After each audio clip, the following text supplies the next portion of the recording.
ನಮಸ್ತೆ. ವಾಸವಿ ಸಾಹಿತ್ಯ ಕಲಾ ವೇದಿಕೆ ನಡೆಸುವ ಕಥಾವಾಚನ, ಕಾದಂಬರಿಯ ವಾಚನ ಭೈರಪ್ಪ. ಕಳೆದ ಭಾಗದಲ್ಲಿ ಅನೂಪ ಬದಲಾದ ರೀತಿ, ಅವನನ್ನ ಭೇಟಿಯಾಗ್ಲಿಕ್ಕೆ ರವೀಂದ್ರ ಮತ್ತು ಕಾಂತಿ ಬಂದಾಗ, ರವೀಂದ್ರನಿಗೆ ಸಂತೋಷವಾದರೆ ಕಾಂತಿಗೆ ಒಂಥರ ಹಿಂಸೆ ಆಗುತ್ತೆ. ಅದಾದ್ಮೇಲೆ ಶಾಲೆಯ ಜಾಗದ ಬಗ್ಗೆ ಇದ್ದಿರುವಂತಹ ಸಮಸ್ಯೆಗಳು, ಅದನ್ನ ಅಣ್ಣಯ್ಯ ಹೇಳ್ಕೊಳ್ತಾರೆ. ಅದರಿಂದ ಮುಂದಿನ ಭಾಗ. ರವೀಂದ್ರನ ಮನಸ್ಸು ಖಿನ್ನವಾಯಿತು. ಪರಶುರಾಮೇಗೌಡ ಕಾನೂನಿನ ಪ್ರಕಾರ ಏನೂ ಮಾಡಲು ಸಾಧ್ಯವಿಲ್ಲ. ಇದು ಸರ್ಕಾರದಿಂದ ಒಂದು ಬಿಡಿಗಾಸನ್ನು ತೆಗೆದುಕೊಳ್ಳದ ಸಂಸ್ಥೆ. ಜೊತೆಗೆ ಇಲ್ಲಿ ಒಂದು ಕಾಸು ದುರ್ವ್ಯಯವಾಗುವುದಿಲ್ಲ. ಹೀಗಿರುವಾಗ ಇವರು ಯಾರಿಗೂ ಹೆದರಬೇಕಿಲ್ಲ. ಆದರೆ ಸ್ಥಳೀಯರನ್ನು ಎತ್ತಿಕಟ್ಟುವುದು, ಬೆಳಗೆದ್ದರೆ ಕಿರಿಕಿರಿ ಮಾಡುವುದು, ಇವುಗಳ ನಡುವೆ ಸೇವೆಗೆ ಜೀವನವನ್ನು ಇಟ್ಟವರ ತದೇಕ ಚಿತ್ತವನ್ನು ವಿಚಲವಾಗದಂತೆ ಕಾಪಾಡಿಕೊಳ್ಳುವುದು ಕಷ್ಟ ಎನ್ನುವುದು ಅವನಿಗೆ ಅರ್ಥವಾಯಿತು. ಅಣ್ಣಯ್ಯ ಹೇಳಿದರು, ಹೊನ್ನತ್ತಿಯವರು ಗೊತ್ತಲ್ಲ, ಸಂಗೀತ ಮಾಸ್ಟ್ರು. ಬೆಟ್ಟದ ಮೇಲೆ ಗುಡಿಲಿ ಕೂತು ಹಗಲು ರಾತ್ರಿ ಸಾಧನೆ ಮಾಡ್ತಾರೆ. ಅದಕ್ಕೆ ಪರಶುರಾಮೇಗೌಡ ಕಮಿಟಿ ಮೆಂಬರ್ ಆಗಿ ಒಂದು ಕಾಗದ ಬರೆದಿದ್ದ. ಕಾಗದ ಅಂದ್ರೆ ರೆವಿನ್ಯೂ ಇಲಾಖೆಯವರು ಕೊಡೋ ನೋಟಿಸಿನ ದಾಟಿ. ಅವನು ರೆವಿನ್ಯೂ ಇಲಾಖೆ ಶಿರಸ್ತೆದಾರ ತಾನೆ. ವಿದ್ಯಾಶಾಲೆಯ ಮೂಲ ಉದ್ದೇಶವಿರುವುದು ಗ್ರಾಮೀಣ ಬಡ ಮಕ್ಕಳಿಗೆ ಉತ್ತಮ ವಿದ್ಯಾಸ ಕೊಡುವುದು. ನೀವು ಹೊನ್ನತ್ತಿ ಎಂಬ ದೊಡ್ಡ ಫ್ಯಾಕ್ಟರಿ ಮ್ಯಾನೇಜರ್ ಆಗಿದ್ದ ಸಾಹುಕಾರರಿಗೆ ಪುಕ್ಕಟೆ ಊಟ ಹಾಕಿ ಸಂಸ್ಥೆಯ ಉದ್ದೇಶವನ್ನು ಹಾಳು ಮಾಡಿ ಹಣಕಾಸನ್ನು ಪೋಲು ಮಾಡುತ್ತಿಲ್ಲವೇ? ಈ ಬಗ್ಗೆ ವಿವರಣೆ ಕೊಡಿ ಎಂದು ಈ ಮೂಲಕ ಕೇಳಲಾಗಿದೆ ಎಂದು ಬರೆದಿದ್ದ. ವಾಸ್ತವವಾಗಿ ಹೊನ್ನತ್ತಿಯವರು ಕೆಲಸದಲ್ಲಿದ್ದಾಗ ನಮಗೆ ಜಾಹೀರಾತು ಎಂಬ ಹೆಸರಿನಿಂದ ವರ್ಷಕ್ಕೆ 10,000 ಹಾಗೆ 2 ವರ್ಷ ಕೊಡಿಸಿದ್ದರು. ಈಗಲೂ ಅವರಿದ್ದ ಕಂಪನಿಯವರು ನಮಗೆ ಪ್ರತಿ ವರ್ಷ 10,000 ಜಾಹೀರಾತು ಕೊಡುತ್ತಿದ್ದಾರೆ. ಇವರು ವಾರಕ್ಕೊಂದು ದಿನ ಕೆಳಗೆ ಬಂದು ಹುಡುಗರಿಗೆಲ್ಲ ಸಮೂಹ ಗಾನ ಹೇಳಿಕೊಡುತ್ತಾರೆ. ಅವರನ್ನು ಪಾರ್ಟ್ ಟೈಮ್ ಟೀಚರ್ ಅಂತ ಪರಿಗಣಿಸಿದರೆ ಎಷ್ಟು ಸಂಬಳ ಕೊಡಬೇಕು? ಸಂಬಳ ಹೋಗ್ಲಿ, ಅಷ್ಟು ದೊಡ್ಡ ನೌಕರಿಯನ್ನು ಬಿಟ್ಟು ಸನ್ಯಾಸಿಯ ಹಾಗೆ ದೊಡ್ಡ ಬೆಟ್ಟದ ಮೇಲೆ ಕೂತು ಸಂಗೀತಕ್ಕೆ ಜೀವ ತೆಯುವ ಒಬ್ಬ ಸಾಧಕನಿಗೆ 2 ಬೊಗಸೆ ಅನ್ನ, 1 ಮುದ್ದೆ ಕಳಿಸಿದರೆ ವಿದ್ಯಾಶಾಲೆಯ ಗುರಿ ಮೇಲೆ ಇರುತ್ತೋ ಕೆಳಗಿಳಿಯುತ್ತೋ? ಇವೆಲ್ಲ ಪರಶುರಾಮನಿಗೆ ಗೊತ್ತಿಲ್ಲದ ಮಾತಲ್ಲ. ನಾನು ಅವನ ಕಾಗದಕ್ಕೆ ಉತ್ತರ ಬರೀಲಿಲ್ಲ. ಈಗ ಏನ್ ಮಾಡ್ತಾನೆ ಅಂದ್ರೆ, ಇತ್ತೀಚಿನ ಕಿತಾಪತಿ ಯೋಗಿ ಬೆಟ್ಟ ಗುಡಿ ಹಾಲ್ಕೆರೆಗೆ ಸೇರಿದ್ದು. ಗುಡಿಯಲ್ಲಿ ಮನುಷ್ಯರು ವಾಸ ಮಾಡಕೂಡದು, ಅದು ದೇವರ ಪವಿತ್ರ ವಾಸಸ್ಥಳ ಅಂತ ಊರೊಳಗೆ ಅಭಿಪ್ರಾಯ ಬೆಳೆಸೋಕೆ ಪ್ರಯತ್ನ ಪಡಿಸ್ತಿದ್ದಾನಂತೆ.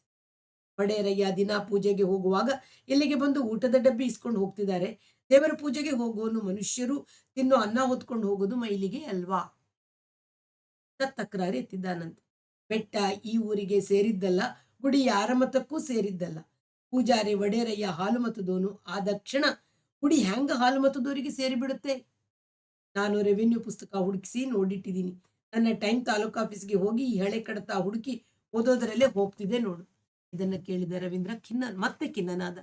ಪರಶುರಾಮೇಗೌಡನಂತವರೇ ಈಗ ಎಲ್ಲೆಲ್ಲೂ ಹೆಚ್ಚಾಗಿದ್ದಾರೆ ಎಂಬುದರ ಜೊತೆಗೆ ತನ್ನ ಅಪ್ಪ ಅಥವಾ ಅಜ್ಜ ಮಾಡಿದ ಪುಣ್ಯ ಕಾರ್ಯಕ್ಕೆ ತಾನು ಇಲ್ಲೇ ನಗದು ರೂಪದಲ್ಲಿ ಫಲವನ್ನು ವಸೂಲು ಮಾಡಿಕೊಳ್ಳುವ ಪ್ರವೃತ್ತಿ ಬಗೆಗೆ ಮನಸ್ಸು ತೊಡಗಿತು. ತನ್ನ ತಂದೆಯ ನೆನಪು ಬಂತು. ಅವರು ಜೀವನದ ಎಲ್ಲಾ ಸಂಗತಿಗಳಲ್ಲೂ ನಿಸ್ಸಂಗರು, ಅಹಂಕಾರಿ ಎಂಬ ಮಟ್ಟದ ನಿಸ್ಸಂಗರು ಎನ್ನಿಸಿತು. ಅಜ್ಜ ಆಸ್ಪತ್ರೆ ಕಟ್ಟಿಸಿದಾಗ ಅವರು ಬಂದಿದ್ದರು. ಕಾರ್ಯಕ್ರಮ ಮುಗಿದು ನಾನು ಅವರು ದಿಲ್ಲಿಗೆ ಮರುಪ್ರಯಾಣ ಮಾಡುವಾಗ ನಾನು ಕೇಳಿದ್ದೆ, ಅಜ್ಜ ತಮ್ಮ ಉಳಿತಾಯವನ್ನೆಲ್ಲ ದಾನ ಕೊಟ್ಟಿದ್ದಾರೆ.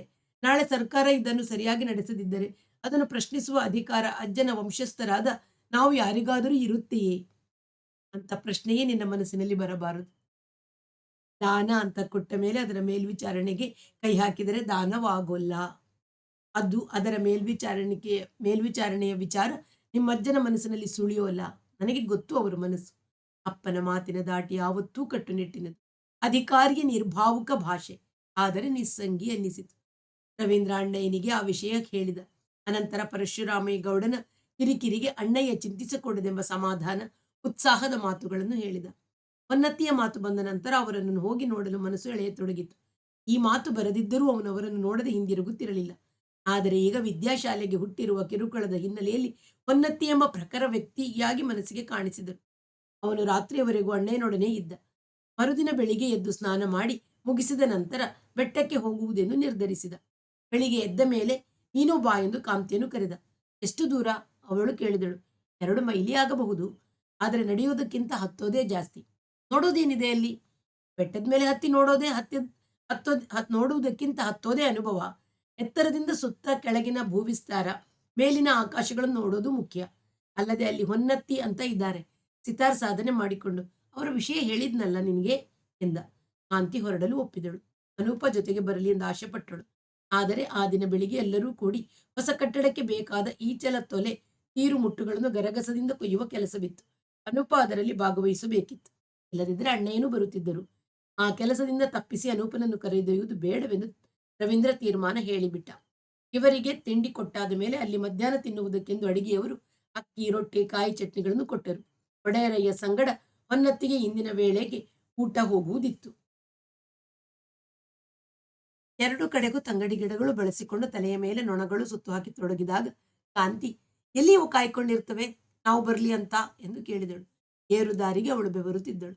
ರವೀಂದ್ರನ ಮನಸ್ಸಿಗೆ ಸುಮಾರು 18-20 ವರ್ಷದ ಹಿಂದಿನ ಒಂದು ಅನುಭವ ನೆನಪಿಗೆ ಬಂತು.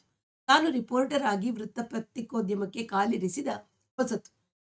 ಆಗಿದ್ದ ಎಡಿಟರ್ ಝಾ ಕರೆದು ಹೇಳಿದ್ದರು, ನೀನು ಪ್ರಾಯದ ತರುಣ, ಕಾವ್ಯಮಯವಾಗಿ ವರ್ಣನಾತ್ಮಕವಾಗಿ ಬರೆಯುವ ಭಾಷಾಶಕ್ತಿ ಇದೆ.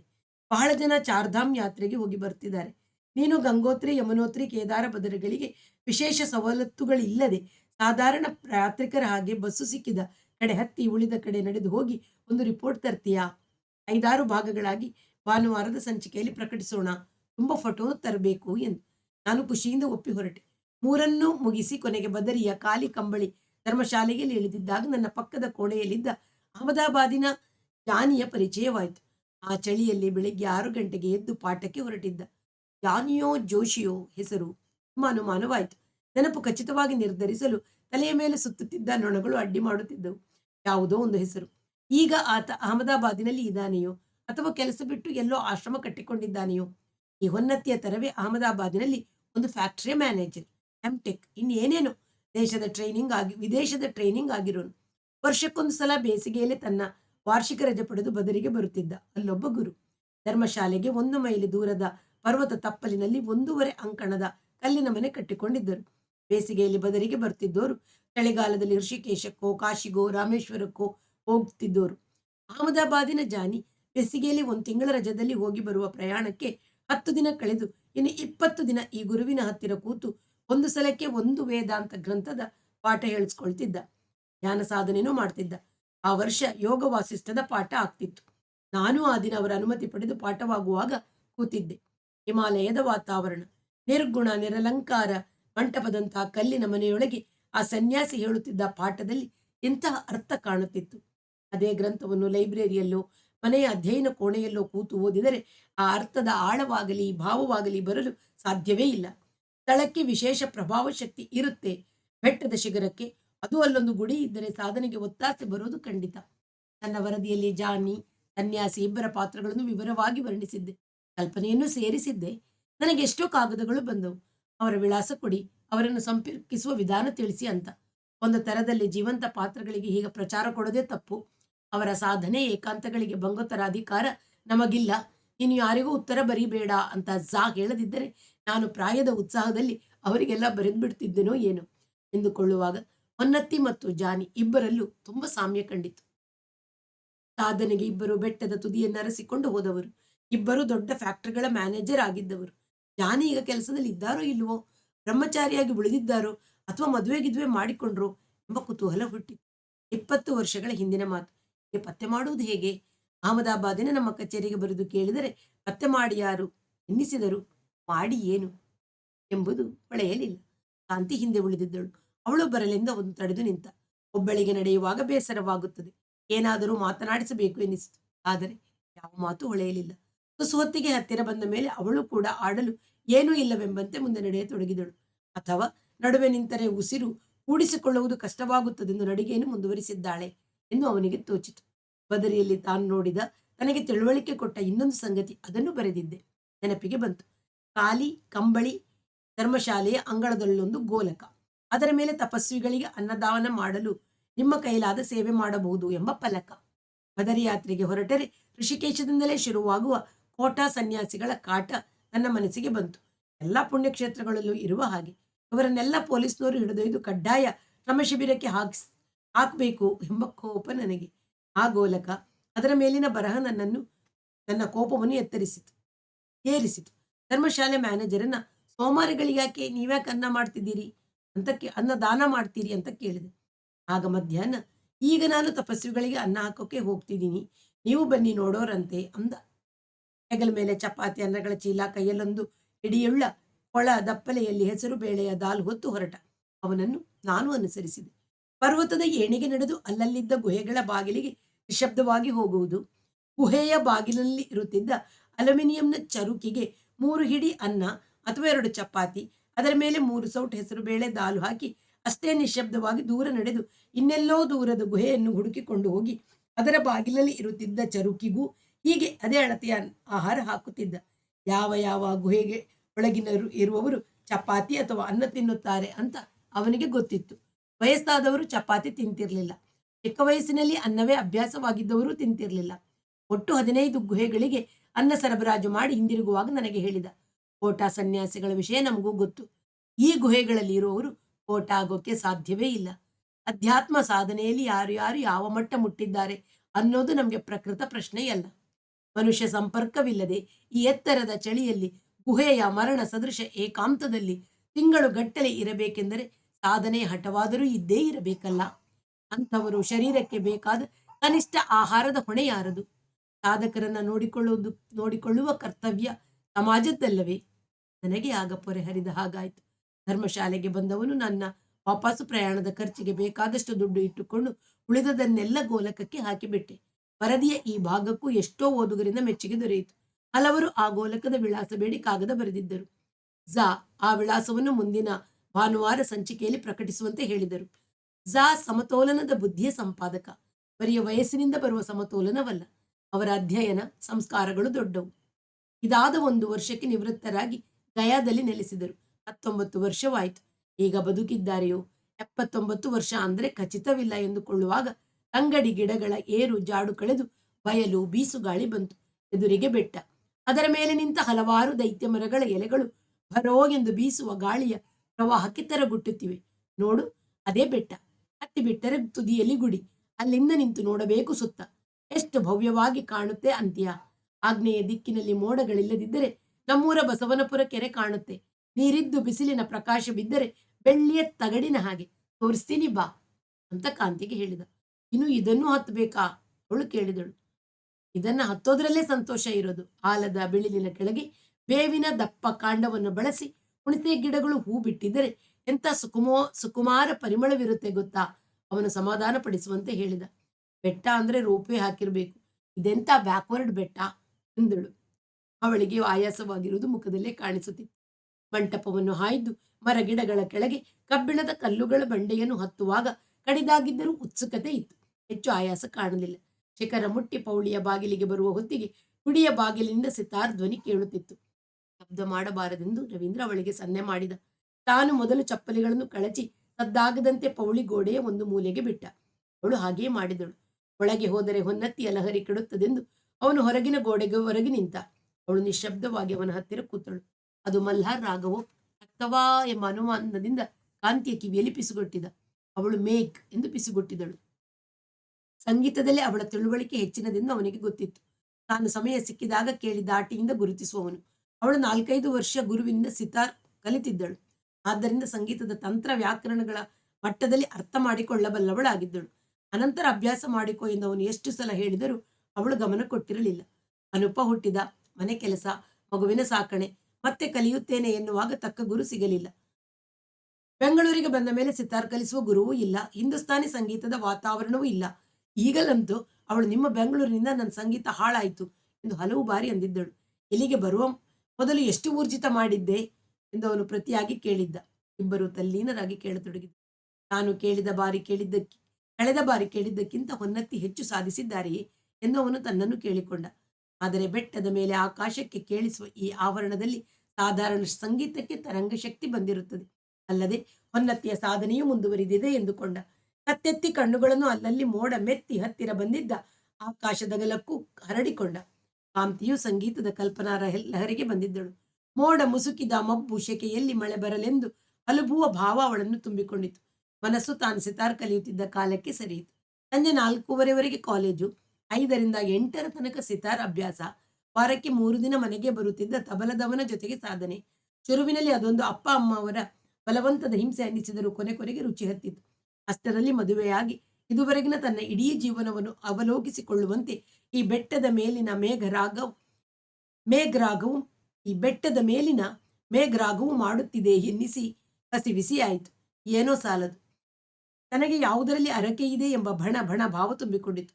ಒಳಗೆ ಸಿತಾರು ಮತ್ತೆ ಮಂದ್ರಕ್ಕೆ ಇಳಿದು ಕರಳನ್ನು ಮೀಟುತ್ತಿದ್ದಾಗ, ನಾನು ಮದುವೆಯಾಗಬಾರದಾಗಿತ್ತು, ಮದುವೆಯಾಗಲೇಬೇಕೆಂದು ಅಪ್ಪ ಅಮ್ಮ ಯಾರು ಬಲವಂತ ಮಾಡಲಿಲ್ಲ.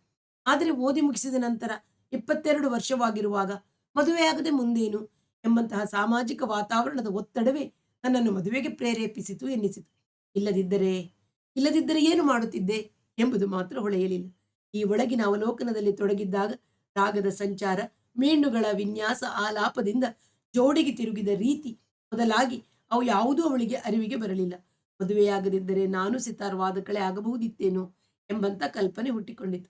ಸಂಗೀತದಲ್ಲಿ ತನಗೆ ಎಂದೂ ಅಂತಹ ರಕ್ತಿ ಇರಲಿಲ್ಲವೆಂಬುದು ಗೊತ್ತಿದ್ದರೂ ಸಂಗೀತದ ಲಹರಿಯು ರವೀಂದ್ರನ ಮನಸ್ಸನ್ನು ಇಡೀ ಭರತಖಂಡದಲ್ಲಿ ಆಗುತ್ತಿರುವ ಪ್ರವೃತ್ತಿಗಳ ಅವಲೋಕನದಲ್ಲಿ ತೊಡಗಿಸಿತು.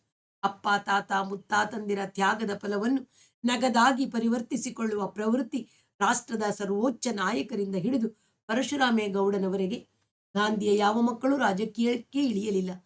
ಆ ಮಹಾತ್ಮ ಯಾರನ್ನೂ ಇಳಿಸಲಿಲ್ಲವೋ ಎಂಬ ಪ್ರಶ್ನೆ ಕಾಡತೊಡಗಿತು. ಇಡೀ ರಾಷ್ಟ್ರದ ಸಮಕಾಲೀನ ಇತಿಹಾಸದ ಸ್ಥೂಲ ರೇಷೆಯನ್ನು ಬಿಡಿಸಿ ನೋಡುತ್ತಿದ್ದ ಮನಸ್ಸಿಗೆ ಸಿತಾರಿನ ಖಿನ್ನ ಗಂಭೀರ ಭಾವವು ತಕ್ಕ ಹಿನ್ನೆಲೆಯಾಗಿತ್ತು. ಎಷ್ಟೋ ಹೊತ್ತು ಇದೇ ಭಾವದಲ್ಲಿದ್ದ ನಂತರವೂ ಒಳಗೆ ಅದೇ ರಾಗವನ್ನು ಬಾರಿಸುತ್ತಿದ್ದಾರೆ. ಪುನಃ ಆರಂಭಿಸಿ ಆಲಾಪ, ಜೋಡು, ಝಾಲ, ಗತ್ಗಳ ಕ್ರಮದಲ್ಲಿ ಪುನರಾವರ್ತಿಸುತ್ತಿಲ್ಲ. ತಮಗೆ ಲಹರಿ ಬಂದ ಭಾಗಗಳನ್ನು ಮತ್ತೆ ಮತ್ತೆ ಸಂಪೂರ್ಣ ಹಿಡಿತ ಬರುವ ತನಕ ಅಥವಾ ಅವರ ಮನಸ್ಸಿಗೆ ಸಮಾಧಾನ ಸಿಗುವ ತನಕ ಬಾರಿಸಿಕೊಳ್ಳುತ್ತಿದ್ದಾರೆ. ಈ ಸಲ ಬೊಂಬಾಯಿಗೆ ಹೋಗಿದ್ದಾಗ ಗುರುಗಳು ಕಲಿಸಿದ ರಾಗಗಳನ್ನು ಮನಗತ ಮಾಡಿಕೊಳ್ಳುತ್ತಿದ್ದಾರೆ ಎಂದು ಅವನಿಗೆ ಅನ್ನಿಸಿತು. ಎಷ್ಟು ಹೊತ್ತಾದರೂ ಆಗಲಿ ಅವರಾಗಿಯೇ ನಿಲ್ಲಿಸುವವರೆಗೆ ನಾವು ಒಳಗೆ ಹೋಗಿ ವಿಘ್ನ ಮಾಡಬಾರದು ಎಂದು ನಿರ್ಧರಿಸಿಕೊಂಡ. ಎದ್ದು ಗುಡಿಯ ಪಕ್ಕ ಮತ್ತು ಹಿಂಬದಿಗಳಲ್ಲಿ ನಿಂತು ದಿಗಂತದವರೆಗೆ ಭೂಮಿಯ ಹರಹು ಮತ್ತು ಆಕಾಶದ ಬಾಗುಗಳನ್ನು ನೋಡುವ ಮನಸ್ಸಾಯಿತು. ಎಡಕ್ಕೆ ತಿರುಗಿ ನೋಡಿದ. ಕಾಂತಿ ಗೋಡೆಗೊರಗಿ ತೂಕಡಿಸುತ್ತಿದ್ದಳು. ಸ್ವಲ್ಪ ಹೊತ್ತಿಗೆ ಯಾರೋ ಬೆಟ್ಟವನ್ನು ಹತ್ತಿ ಬಂದಂತಾಯಿತು. ಕೆಂಪು ಅಂಚಿನ ಬಿಳಿ ಪಂಚೆಯುಟ್ಟು ಬನೀನ್ನ ಮೇಲೆ ಚೌಕ ಹೊಡೆದಿದ್ದಾರೆ. ಒಂದು ಕೈಯಲ್ಲಿ 4 ಅಂಕಣಗಳ ಊಟದ ಡಬ್ಬ, ಇನ್ನೊಂದು ಕೈಯಲ್ಲಿ ಹೂಪತ್ರೆಗಳನ್ನು, ಸಣ್ಣ ಬಿದಿರಿನ ಬುಟ್ಟಿ. ಇವರೇ ಪೂಜಾರಿ ಒಡೇರಯ್ಯನೆಂದು ಅವನಿಗೆ ತಕ್ಷಣ ಗೊತ್ತಾಯಿತು. ಇವರನ್ನು ನೋಡಿದ ಅವರು, ಪೂಜೆ ಮಾಡ್ಸಕ್ಕೆ ಕಾಯ್ತಿದ್ದೀರಾ? ಯಾವೂರು ಎಂದರು. ಆ ಧ್ವನಿಗೆ ಕಾಂತಿ ಎಚ್ಚೆತ್ತಳು. ಅವನು ಬಸವಪುರ ಎಂದ. ಬಸಂಪುರವಾ? ಬಸಂಪುರದಾಗಿ ಯಾವ ಪೈಕಿ ನಂಗೆ ಗೊತ್ತಿಲ್ದಂಗೆ ಹೆಂಗೆ ಅಂದ. ಅವರಿಬ್ಬರನ್ನು ನೋಡುತ್ತಾ ಅಲ್ಲೇ ಇದ್ದಾಗ ಅವನು, ಇರೋದು ಬ್ಯಾಂಗ್ಳೂರು, ವಿದ್ಯಾಶಾಲೆಗೆ ಬಂದಿದ್ದೆವು ಎಂದು ಹೇಳಿದ ಮೇಲೆ, ಹಂಗನ್ನಿ ಮತ್ತೆ ಎಂದವರು, ಸುಮ್ಕೆ ಬೆಟ್ಟ ಹತ್ತಕ್ಕೆ ಬಂದಿದ್ರಾ ಎಂದರು. ಇಲ್ಲ, ದೇವರಿಗೆ ಮಂಗಳಾರತಿನೂ ಮಾಡ್ಸೋಕ್ ಬಂದೆವು ಎನ್ನುವ ಮಾತು ಅವನ ಮನಸ್ಸಿನಲ್ಲಿ ರೂಪುಗೊಂಡಿತಾದರೂ ಕಾಯಿ ಕರ್ಪೂರ ಎಲ್ಲಿ ಎಂದು ಕೇಳಿದರೆ ಐಬೋ ಆಗುತ್ತದೆಂದು ಎಚ್ಚರವಾಗಿ ಸುಮ್ಮನಾದ. ಒಡೆರಯ್ಯ ದೇವಸ್ಥಾನದ ಒಳಹೊಕ್ಕ. ರವೀಂದ್ರನಿಗೆ ಪಿಚ್ಚೆನಿಸಿತು. ಸಾಧಾರಣವಾಗಿ ಭಾರತದ ಎಲ್ಲ ಗುಡ್ಡ, ಬೆಟ್ಟ, ಪರ್ವತ ಶಿಖರಗಳ ಮೇಲೂ ಒಂದೊಂದು ಗುಡಿ ಇರುತ್ತದೆ. ಆ ಗುಡಿಯ ದೇವರ ಹೆಸರಿನಲ್ಲಿ ಬೆಟ್ಟವನ್ನು ಕರೆಯುತ್ತಾರೆ. ಬೆಟ್ಟ ಹತ್ತುವುದೆಂದರೆ ದೇವರಿಗೆ ಹೋಗುವುದೆಂದೇ ಅರ್ಥ. ವಿನೋದ, ವಿಹಾರ, ಸಾಹಸಗಳು ಎಷ್ಟೇ ಬೆರೆತಿದ್ದರೂ ಪೂಜೆಯ ಅಂಶವಿಲ್ಲದೆ ಯಾರು ಬೆಟ್ಟ ಹತ್ತುವುದಿಲ್ಲ. ನಾನು ಬಂದದ್ದು ಹೊನ್ನತಿಯನ್ನು ನೋಡೋಕೆ ಅನ್ನುವುದು ನಿಜವಾದರೂ ಬೆಟ್ಟ ಹತ್ತುವ ಸಂತೋಷ ಪ್ರಧಾನವಾಗಿತ್ತು. ಆದರೆ ಇಲ್ಲೊಂದು ದೇವರಿದೆ, ಅದಕ್ಕೊಂದು ಊದುಗಡ್ಡಿ, ಒಂದು ಬಾಳೆಹಣ್ಣು, 4 ಕಾಡು ಹೂಗಳನ್ನಾದರೂ ಅರ್ಪಿಸಿ ನಮಸ್ಕರಿಸುವ ವಿಚಾರವೇ ಮನಸ್ಸಿಗೆ ಬರಲಿಲ್ಲವಲ್ಲ ಎಂಬ ಖೇದ ಕಾಣಿಸಿತು. ಈಗ ಮಾತ್ರವಲ್ಲ, ಹಿಂದೆ 2 ಸಲ ಬಂದಿದ್ದಾಗಲೂ ಅಷ್ಟೇ. ಸುಮ್ಕೆ ಬೆಟ್ಟ ಹತ್ತಕ್ಕೆ ಬಂದಿದ್ರಾ? ಪೂಜಾರಿ ನಿಜ. ಚುಚ್ಚುವ ವ್ಯಂಗ್ಯ, ಒಣ ತಿರಸ್ಕಾರಗಳು ಇರದಿದ್ದರು ನಮ್ಮನ್ನು ನೋಡಿಯೇ ನಾವು ಸುಮ್ಮನೆ ಬೆಟ್ಟ ಹತ್ತುವುದರಲ್ಲಿ ಖುಷಿ ಕಾಣುವ ರೀತಿಯ ಜನಗಳು ಎಂಬುದನ್ನು ಅವರ ಧ್ವನಿಯು ಗುರುತಿಸಿ ಹೇಳಿದೆ ಎಂಬ ಅರಿವಾಯಿತು. ಸೌದರೆಗೌಡರಾಗ್ಲಿ ಅಜ್ಜ ಅಜ್ಜಿಯರಾಗಲಿ ದೇವರಿಲ್ಲದ ಬೆಟ್ಟವನ್ನು ಹತ್ತುತ್ತಿರಲಿಲ್ಲ. ಹತ್ತಿದ್ದರೆ ಅಲ್ಲೊಂದು ಗುಡಿ ಕಟ್ಟಿ ದೇವರನ್ನು ಸ್ಥಾಪಿಸದೆ ಇಳಿಯುತ್ತಿರಲಿಲ್ಲ ಎಂಬ ವ್ಯತ್ಯಾಸ ಮನಸ್ಸಿಗೆ ಹೊಳೆಯಿತು. ಹೊರಗೆ ಆದ ಸಂಭಾಷಣೆ ಕಿವಿಗೆ ಬಿದ್ದು ಹೊನ್ನತಿ ಬಾರಿಸುವುದನ್ನು ನಿಲ್ಲಿಸಿದ. ಅಷ್ಟರಲ್ಲಿ ಒಳಗೆ ಹೋಗಿದ ಒಡೆಯರಯ್ಯ ಅವನ ಪ್ರಶ್ನಾರ್ಥಕ ಮುಖ ನೋಡಿ, ಬೆಂಗಳೂರಂತೆ, ವಿದ್ಯಾಶಾಲೆಗೆ ನೋಡಕ್ ಬಂದವರಂತೆ, ಬೆಟ್ಟ ನೋಡಕ್ ಬಂದವರಂತೆ ಎಂಬ ವಿವರಣೆ ಹೇಳಿ ಅವನ ಮುಂದೆ ಊಟದ ಡಬ್ಬಿ ಇಟ್ಟು ಹೂವು ಪತ್ರೆಗಳ ಬುಟ್ಟಿಯನ್ನು ಗರ್ಭಗುಡಿಯ ಹೊಸಲಿನ ಮೇಲೆ ಇಟ್ಟು ಬಾಗಿ ಹೊಸಲೊಳಗಿದ್ದ ದೇವರ ಗುಡಿಗೆ ತೆಗೆದುಕೊಂಡು ದೇವರ ಗಡಿಗೆಯನ್ನು ತೆಗೆದುಕೊಂಡು ಕೈಕಾಲು ತೊಳೆದು ನೀರು ತರಲು ಹೊರಗೆ ಬಂದು ಹಿಂಬದಿಯ ದೊಣೆಯ ಕಡೆಗೆ ಇಳಿದು ಹೋದ. ಮೇಘ್ರಾಗದ ಲಹರಿಯಲ್ಲಿ ಮೇಲೆದ್ದು ಹೊರಗೆ ಬಂದ ಹೊನ್ನತ್ತಿ ಇವರನ್ನು ಕಂಡು ಆಶ್ಚರ್ಯ. ಎಷ್ಟು ಹೊತ್ತಾಯಿತು ಬಂದು ಎಂದ. 2 ಗಂಟೆ. ಮೇಘದ ರಚನೆಯನ್ನು ಹೀಗೆ ಎಳೆ ಎಳೆ ಬಿಡಿಸಿ ಬಾರಿಸಿದ್ದು ಕೇಳಿರಲಿಲ್ಲ. ರವೀಂದ್ರ ಹೇಳಿದಾಗ ಅವನಿಗೆ ಸಂತೋಷವಾದರೂ ಇನ್ನೂ ಅದರ ಹಿಡಿತಕ್ಕೆ ಸಿಕ್ಕಿಲ್ಲ ಎಂದು ಕಾಂತಿಯ ಕಡೆಗೆ ನೋಡಿ, ನೀವು ಯಾವತ್ತಾದರೂ ಬಂದೇ ಬರ್ತೀರಿ ಅಂತ ಅನೂಪ ಹೇಳಿದ್ದ ಎಂದ. ಅವಳಿಗೆ ಹಿತವಾಯಿತು. ಹೊನ್ನತ್ತಿ 25-26 ತೀರ ಚಿಕ್ಕವನೆಂಬ ಅವಳ ಕಲ್ಪನೆ ತಿರುವು ಮರುವಾಯಿತು. ಮುಖ ಕ್ಷೌರ ಮಾಡಿಕೊಂಡಿದ್ದಾನೆ, ಉದ್ದ ಕೂದಲು ಬೇಕೆಂದೇ ಬಿಟ್ಟಿದ್ದಾನೋ ಅಥವಾ ತನಗೆ ಒಪ್ಪಿಗೆಯಾಗದ ಹಜಾಮ ಇಲ್ಲಿ ಸಿಕ್ಕುವುದಿಲ್ಲವೆಂಬ ಕಾರಣಕ್ಕೆ 3 ತಿಂಗಳಿಂದ ಕತ್ತರಿ ಕಾಣದೆ ಬಿಟ್ಟಿದ್ದಾನೋ ಬೆಳೆಸಿದ್ದಾನೋ ಎಂದು ಅವಳ ಮನಸ್ಸು ತೂಗಾಡಿತು. ಬಿಳಿ ಪಂಚೆ ಬನಿಯನ್, ವಯಸ್ಸು ತನ್ನಷ್ಟೇ 37-38. ಅದು ಹೇಗೆ ಇಷ್ಟು ವಯಸ್ಸಾಗಿದೆ ಈತನಿಗೆ ಎಂದು ತನ್ನೊಳಗೆ ಗೊಂದಲದಲ್ಲಿ ಸಿಕ್ಕಿ ಅವಳು ನಮಸ್ತೆ ಹೇಳಿದಳು. ದೇವರ ಗುಡಿಯಲ್ಲಿ ಸಂಗೀತ ಬಾರಿಸುವವನಿಗೇಕೆ ಜಾಗ ಕೊಟ್ಟಿದ್ದಾರೆಂಬ ಪರಶುರಾಮೇಗೌಡನ ಆಕ್ಷೇಪವು ಹೊನ್ನೆತ್ತಿಗೆ ಗೊತ್ತಿಲ್ಲವೆಂದು ರವೀಂದ್ರ ಅರ್ಥ ಮಾಡಿಕೊಂಡ. ಇನ್ನು 25-26 ಆಗಿದ್ದರೆ ಮತ್ತೆ ನೌಕರಿ ಹಿಡಿದು ಮದುವೆಯಾಗುವ ಅವಕಾಶವಿತ್ತು. ಇಷ್ಟು ವಯಸ್ಸಾಗಿರುವ ಈತನ ಜೀವನ ಮತ್ತೆ ಹಳೆಯ ಮೇಲೆ ಓಡುವ ಸಂಭವವಿಲ್ಲ ಎಂದು ಕಾಂತಿ ವಿವರಣೆ ಕೊಟ್ಟುಕೊಳ್ಳುತ್ತಿದ್ದಳು. ಬನ್ನಿ ಒಳಗೆ, ಕೂರಿ ಬನ್ನಿ ಎಂದು ಇವರನ್ನು ಕರೆದು ಹೊನ್ನತ್ತಿ ತನ್ನಲ್ಲಿದ್ದ ಇನ್ನೊಂದು ಚಾಪೆಯನ್ನು ಹಾಕಿಕೊಟ್ಟ. ಅವರು ಕುಳಿತ ಮೇಲೆ ಡಬ್ಬಿಯ ಊಟವನ್ನು ತನ್ನ ಅಲ್ಯೂಮಿನಿಯಂ ಚರಕುಗಳಿಗೆ ಹಾಕಿ ಡಬ್ಬಿಯನ್ನು ಹೊರಗೆ ಒಯ್ದು ತೊಳೆದು ತಂದು ಗೋಡೆಯ ಬದಿಯಲ್ಲಿಟ್ಟ. ನೀವು ಊಟ ಮಾಡಿ, ನಮ್ಮದು ಬೆಳಿಗ್ಗೆ ತಿಂಡಿಯಾಗಿದೆ. ಇಲ್ಲಿ ತಿನ್ನೋಕೆ ರೊಟ್ಟಿ ಚಟ್ನಿ ಕಟ್ಟಿಕೊಟ್ಟಿದ್ದಾರೆ. ನಿಮ್ಮ ಡಬ್ಬಿನೂ ನಾವೇ ತರಬಹುದಿತ್ತು, ಹೊಳಿಲಿಲ್ಲ. ರವೀಂದ್ರ ಹೇಳಿದ್ದಕ್ಕೆ ಒಡೆಯರಯ್ಯನವರು ಹೆಂಗೂ ಬರ್ತಿದ್ರು, ಅವರು ಬಂದು ಪೂಜೆ ಮಾಡಿ ಮಂಗಳಾರತಿ ತಗೊಳ್ಳೋವರೆಗೆ ನಾನು ಊಟ ಮಾಡೋದಿಲ್ಲ ಎಂದ. ದೇವರಲ್ಲಿ ನಂಬಿಕೆ ಜಾಸ್ತಿ ಆಗಿದೆ ಏನು? ಒಂದೊಂದು ರಾಗ ಹೆಚ್ಚು ಹೆಚ್ಚಾಗಿ ಸತಾಯಿಸಿದಷ್ಟು ಜೋಗನಾಥನನ್ನ ಇನ್ನಷ್ಟು ಮೊರೆ ಹೋಗಬೇಕು ಅನ್ನಿಸುತ್ತೆ. ಅಲ್ಲದೆ ಜೋಗಪ್ಪನ ನಮ್ಮದೇ ಇದ್ರೆ ಈ ಬೆಟ್ಟದ ಮೇಲೆ ಹಗಲು ರಾತ್ರಿ ಒಬ್ಬನೇ ಇರೋದಾದ್ರೂ ಹ್ಯಾಂಗೆ ಎಂದು ಉಡಾಫಿ ಎನಗೆ ನಕ್ಕರು. ಅದು ಗಂಭೀರವಾದ ಉತ್ತರವೆಂದು ರವೀಂದ್ರನಿಗೆ ಅರ್ಥವಾಯಿತು. ಅಷ್ಟರಲ್ಲಿ ಒಡೆಯರಯ್ಯ ಹೆಗಲ ಮೇಲೆ ತುಂಬಿದ ಗಡಿಗೆ ಹೊತ್ತು ತಂದರು. ಬನೀನ್ ತೆಗೆದು ಹುಟ್ಟಿದ್ದ ಪಂಚೆಯನ್ನು ಕಳಚಿ ಅವರು ಒಂದು ಚೌಕ ಸುತ್ತಿದ್ದರು. ಗುಡಿಯ ಬಾಗಿಲನ್ನು ಪ್ರವೇಶಿಸುವಾಗ ಹೆಗಲ ಮೇಲೆ ಗಡಿಗೆಯನ್ನು ಕೆಳಗಿಳಿಸಿ ಕೈಲಿ ಹಿಡಿದು ಒಳಗೆ ಗರ್ಭಗುಡಿಯ ಹೊಸಿಲು ಮೇಲಿಟ್ಟು ಗರ್ಭಗುಡಿಯನ್ನು ಪ್ರವೇಶಿಸಿ ಸೋಗೆ ಕಡ್ಡಿ ಪೊರಕೆಯಲ್ಲಿ ಕಸಗುಡಿಸಿದರು. ಲಿಂಗದ ಮೇಲಿದ್ದ ನಿರ್ಮಾಲ್ಯವನ್ನು ಕೈಲಿ ಎತ್ತಿ ಹೊರಗೆ ಒಯ್ದು ಬೇವಿನ ಮರದ ಬುಡಕ್ಕೆ ಹಾಕಿ ಬಂದ ಮೇಲೆ ಗಡಿಗೆಯನ್ನೆತ್ತಿ ತುಸು ಅಭಿಷೇಕ ಮಾಡಿ ಲಿಂಗವನ್ನು ಉಜ್ಜಿ ತೊಳೆದು ಮತ್ತೆ ಅಭಿಷೇಕ ಮಾಡಿ ಒಳಗೆಲ್ಲ ನೆಲ ತೊಳೆದು ಲಿಂಗಕ್ಕೆ ವಿಭೂತಿ ಹಚ್ಚಿ ಕುಂಕುಮ ಬಿಟ್ಟು ತಂಗಡಿ ಹೂವು ವಿಲ್ಲುಪತ್ರೆ ಪೂಜೆ ಮಾಡಿ ಬಾಳೆಹಣ್ಣಿನ ತೊಟ್ಟು ಮುರಿದು ನೈವೇದ್ಯ ಮಾಡಿ ಗಂಟೆ ಬಾರಿಸಿ ಕರ್ಪೂರದ ಮಂಗಳಾರತಿ ಬೆಳಗಿ ಹೊರಗೆ ಬಂದು ನಿಂತಿದ್ದವರಿಗೆಲ್ಲ ಮಂಗಳಾರತಿ ಕೊಟ್ಟರು. ರವೀಂದ್ರ 1 ರೂಪಾಯಿ ನಾಣ್ಯ ಹಾಕಿ ಕಾಂತಿ ಕೈಯಿಂದಲೂ 1 ರೂಪಾಯಿ ಹಾಕಿಸಿದ. ಒಡೆಯರಯ್ಯ ಕೆಲಸ ಮುಗಿಯಿತು. ಇವರಲ್ಲಿ ಇಲ್ಲದಿದ್ದರೆ ಹೊನ್ನತ್ತಿಯ ಕೈಲಿ ತುಸು ಹೊತ್ತು ಮಾತನಾಡುತ್ತಾ ಕೂರುತ್ತಿದ್ದರೇನು. ಈಗ ಹೊರಗೆ ಹೋಗಿ ಪಂಚೆ ಉಟ್ಟು ಬನಿಯನ್ ತೊಟ್ಟು ಒಳಗೆ ಬಂದು ಡಬ್ಬಿ ಬುಟ್ಟಿಗಳನ್ನು ಹಿಡಿದು ಬತ್ತೀನಿ ಸ್ವಾಮಿ ಎಂದು ಹೊನ್ನತ್ತಿಗೆ ಹೇಳಿ ರವೀಂದ್ರನಿಗೂ ಶರಣು ಹೇಳಿ ಹೊರ ನಡೆದು ಬೆಟ್ಟ ಇಳಿಯತೊಡಗಿದರು. ಅನಂತರ ಹೊನ್ನತ್ತಿ ಊಟಕ್ಕೆ ಕುಳಿತ. ಇವರು ತಮ್ಮ ರೊಟ್ಟಿ ಚಟ್ನಿಗಳನ್ನು ಬಿಚ್ಚಿದರು. ಕಾಂತಿ ಸಿತಾರನ್ನು ನೋಡುತ್ತಿದ್ದಳು. ತಾನು ಅದನ್ನಾದರೂ ಮುಂದುವರಿಸಬೇಕಿತ್ತು ಎಂಬ ವಿಷಾದ ಅವಳನ್ನು ತುಂಬಿಕೊಂಡಿತ್ತು. ತನಗೆ ಗೊತ್ತಿಲ್ಲದಂತೆ ಬೇರೆ ಯಾರ ಗಮನಕ್ಕೂ ಬರದಷ್ಟು ಎಚ್ಚರಿಕೆಯಿಂದ ಅವಳು ನಡುವೆ ಹೊನ್ನತ್ತಿಯನ್ನು ನೋಡುತ್ತಿದ್ದಳು. ಹೊನ್ನತ್ತಿ ಉತ್ಸಾಹದಿಂದ ರವೀಂದ್ರನಿಗೆ ಅನುಪನ ವಿಷಯವನ್ನು ಹೇಳುತ್ತಿದ್ದ.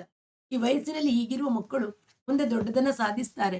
ನಾನು ಸಂಗೀತ ಪಾಠಕ್ಕೆ ವಿದ್ಯಾಶಾಲೆಗೆ ಹೋದಾಗ ನನ್ನ ಹತ್ತಿರ ಬಿಟ್ಟು ಕದಲೋದಿಲ್ಲ. ಒಂದೊಂದಿನ ಬೆಟ್ಟದ ಮೇಲೆ ಬರ್ತಾನೆ, ನನಗೆ ಸಿತಾರ್ ಹೇಳ್ಕೊಡ್ತೀರಾ ಅಂತ ಕೇಳ್ತಾನೆ. ವಾರಿಸಿದರೆ ಗಂಭೀರವಾಗಿ ಕೂತು ಕೇಳ್ತಾನೆ. ನಾನು ಮುಂದೆ ನಿಮ್ಮ ಹಾಗೆ ಆಗ್ತೀನಿ, ಮದುವೆ ಮಾಡ್ಕೊಳ್ಳೋದಿಲ್ಲ ಅಂತಾನೆ. ವಿವೇಕಾನಂದರ ಆದರ್ಶ ಅವನ ತಲೆ ಒಳಗೆ ಚೆನ್ನಾಗಿ ಹೊಕ್ಕಿದೆ. ಅಂತಃಶಕ್ತಿ ಇರೋ ಹುಡುಗ. ಆದರೆ ಪ್ರದರ್ಶನದ ಆಶೆ ಇದೆ. ತಾನು ಮಾಡಿದ್ದಕ್ಕೆ ಮೆಚ್ಚುಗೆ ಬಯಸ್ತಾನೆ, ವಸೂಲ್ ಮಾಡ್ತಾನೆ. ನನಗಂತೂ ಅವನನ್ನು ಕಂಡರೆ ಅಕ್ಕರೆ. ಅಲ್ಲಿಗೆ ಹೋಗಿ ಬಂದ ಮೇಲೆ ಅವಳ ಮನಸ್ಸಿನಲ್ಲಿ ಕಹಿ ಕೂತು ಬಿಟ್ಟಿತು. ಹುಡುಗ ಕ್ಯಾಬ್ರೆ ನೋಡಿದ. ನಾನು ಅದಕ್ಕೆ ದುಡ್ಡು ಕೊಟ್ಟಿದ್ದೆ. ನಮ್ಮಿಬ್ಬರನ್ನು ಶಿಕ್ಷಿಸಬೇಕಂತಲೇ ಅವನನ್ನು ಅಲ್ಲಿಗೆ ಕರೆದೊಯ್ದು ಸೇರಿಸಿದ್ದಾನೆ. ಆ ಮಣ್ಣು ಸೆಗಣಿ ಕೈದಿಗಳಿಗೆ ಕೊಡುವಂತ ಶರೀರ ಶ್ರಮ, ಕೈದಿಗಳಿಗೆ ತಕ್ಕ ಮುದ್ದೆ, ರಣಗೆಂಪು ಅಕ್ಕಿಯ ಅನ್ನ, ಸಫಾಯಿ ವಾಲಗಳು ಬೇಯಿಸಿಕೊಂಡು ತಿನ್ನುವ ಮಟ್ಟದ ದಾಲ್, ಅದನ್ನೇ ಸಾರ್ಹುಳಿ ಅಂತ ಕರೀತಾರೆ. ಅಷ್ಟು ಜನ ಸನ್ಯಾಸಿ ಮೇಷ್ಟ್ರುಗಳ ಮಾನಸಿಕ ಒತ್ತಡ ತಂದು ಅದರಲ್ಲೇ ತನಗೂ ಆಸ್ತೆ ಇದೆ ಅಂತ ಚಿಕ್ಕ ಹುಡುಗನ ತಲೆಯಲ್ಲಿ ಬರಿಸುವ ತಂತ್ರ. ಗಾಂಧಿಯಂತೆ, ವಿವೇಕಾನಂದಂತೆ, ಸಿಂಹನಂತೆ, ನಿಜ ಮಾನವನಂತೆ ದಟ್ಟ ದರಿದ್ರರಿಗೆ ಮಾಡಿದ ಬೋಧನೆಗಳೆಲ್ಲ ಇವನಿಗೆ ತುಂಬುತ್ತಾ. ಹೌದು, ಶಿಕ್ಷಿಸಬೇಕು ಅಂತಲೇ ಅಲ್ಲಿಗೆ ಒಯ್ದಿದ್ದಾನೆ. 2 ದಿನದಲ್ಲಿ ಅವಳ ಅರಿವು ಸ್ಪಷ್ಟವಾಯಿತು. ಆ ರಾತ್ರಿ ಗಂಡ ಮನೆಗೆ ಬಂದು ಊಟ ಮುಗಿಸಿ ಮಲಗಿದ ಮೇಲೆ ತಾನು ಸೊಳ್ಳೆಯ ಪರದೆಯ ಒಳ ಹೊಕ್ಕು ದೀಪ ಆರಿಸದೆ ಅವನ ಎದೆಯ ಮೇಲೆ ತನ್ನ ಬಲ ಅಂಗೈ ಸವರುತ್ತಾ ಕೇಳಿದಳು. ನಾನೊಂದು ಪ್ರಶ್ನೆ ಕೇಳಿದರೆ ನಿಜವಾದ ಉತ್ತರ ಹೇಳ್ತೀಯಾ? ಧ್ವನಿಯಲ್ಲಿ ಪ್ರೀತಿಯನ್ನು ತುಳುಕಿಸುತ್ತಾ ಮಾತನಾಡಿದರು. ಅವಳ ಪ್ರಶ್ನೆಯಲ್ಲಿ ಯಾವುದೋ ತನಿಖೆಯ ಉದ್ದೇಶವಿದೆ ಎಂದು ಅವನಿಗನ್ನಿಸಿತು. ನೇರವಾಗಿ ಕೇಳು. ಎದೆಯ ಮೇಲೆ ಅಂಗೈ ಸವರುತ್ತಾ ಯಾಕೆ ಕೇಳ್ತಿ? ಅವಳಿಗೆ ಕೋಪ ಬಂತು. ಗಂಡ ಹೆಂಡತಿ ಮಾತನಾಡುವಾಗ ಪ್ರೀತಿ ಪ್ರೇಮ ಇರಕೂಡದು ಅಂತಲೇ ನಿನ್ನ ಅರ್ಥ ಎಂದಳು. ಮನಃಶಾಸ್ತ್ರಜ್ಞರು ಪ್ರಶ್ನೆ ಮಾಡುವಾಗ ಲೈ ಡಿಟೆಕ್ಟರ್ ಅನ್ನುವ ಯಂತ್ರನ ಜೋಡಿಸ್ತಾರಂತೆ. ಸುಳ್ಳು ಹೇಳಿದರೆ ಒಳಗೆಯೇ ರಕ್ತದ ಒತ್ತಡದಲ್ಲೋ ನರಮಂಡಲದಲ್ಲೋ ವ್ಯತ್ಯಾಸವಾಗಿ ಆ ಉಪಕರಣದ ಸೂಜಿ ಅತ್ತಿತ್ತ ಚಲಿಸೋಕೆ ಶುರುವಾಗಿಬಿಡುತ್ತಂತೆ. ಆಗ ಅವನು ಸುಳ್ಳು ಹೇಳ್ತಿದ್ದಾನೆ ಅಂತ ನಿಶ್ಚಯಿಸ್ತಾರಂತೆ.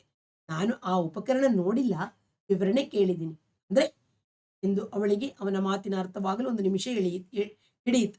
ನಾನು ನಿನ್ನ ಎದೆಯ ಮೇಲೆ ಕೈ ಇಟ್ಟಿರೋದಕ್ಕೆ ನಿನ್ನ ಆಕ್ಷೇಪವೇ? ಅಲ್ಲ, ಸುಮ್ಮನೆ ಜೋಕ್ ಮಾಡಿದೆ ಎಂದಾಗ ಅವಳಿಗೆ ಇನ್ನಷ್ಟು ಕೋಪ ಬಂತು. ತಾನು ಹಾಗೆ ಅನ್ನಬಾರದಿತ್ತು ಎಂದು ಅವನಿಗೆ ಅನ್ನಿಸಿತು. ಒಂದೊಂದು ಸಲ ತೀರಾ ಅಪೂರ್ವಕ್ಕೆ ಹೀಗೆ ಮಾತು ಬಂದು ಬಿಡುತ್ತೆ. ತಾನು ನಿಯಂತ್ರಿಸಿ ಆಡಬೇಕು ಎಂದುಕೊಂಡರೂ ಇಂತಹ ವ್ಯಂಗ್ಯದ ಮಾತು ನನ್ನ ಬಾಯಿಂದ ಹೊರಡುತ್ತಿರುವುದು ಇತ್ತೀಚೆಗೆ 2-3 ವರ್ಷಗಳಿಂದ ಎಂದು ನೆನಪಾಯಿತು.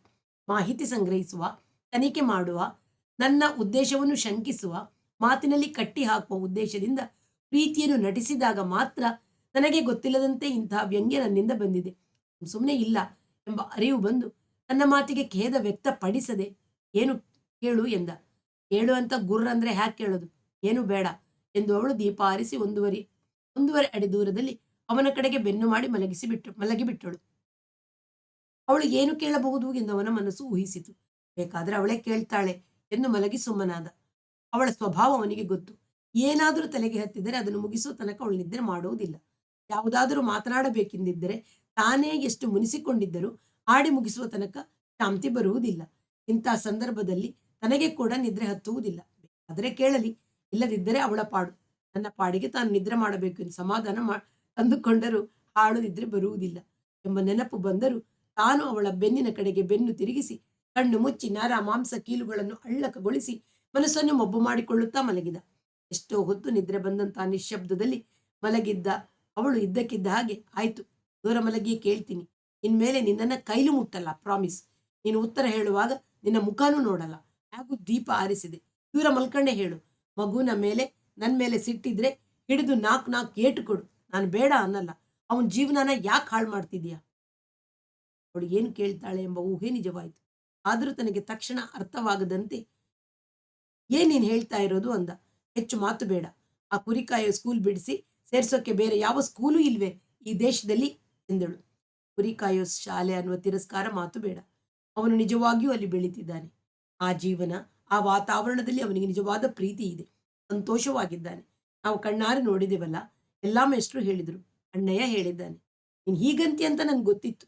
ಅವನು ಗಂಡು ಹುಡುಗ, ಛಲ ಇದೆ, ಒಂದೇ ಸವನೆ ಕೂಲಿ ಕೆಲಸ ಮಾಡ್ತಾನೆ. ನಿನ್ನೆದುರಿಗೆ ಹೇಳಲ್ಲ, ಹೇಳಿದ್ರೆ ನಿನ್ಗೆ ಇಷ್ಟವಾಗೋಲ್ಲ ಅಂತ ಅವನಿಗೆ ಗೊತ್ತು.